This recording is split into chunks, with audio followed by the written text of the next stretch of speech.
BNP chairperson ও সাবেক প্রধানমন্ত্রী বেগম খালেদা জিয়ার মৃত্যুতে শোক জানাতে শোক বই খোলা হয়েছে। এতে স্বাক্ষরের সুযোগ রাখা হয়েছে দেশি বিদেশি বিশিষ্ট ব্যক্তি ও কূটনীতিকদের জন্য।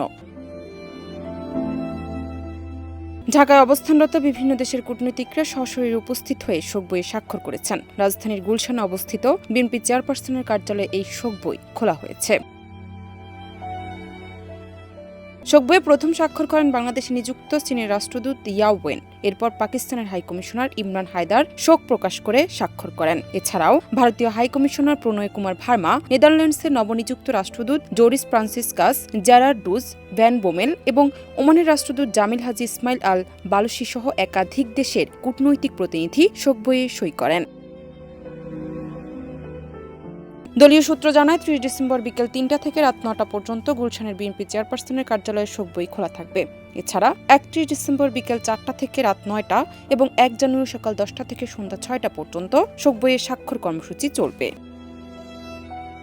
জান্নাত নিপু, দেশ রূপান্তর।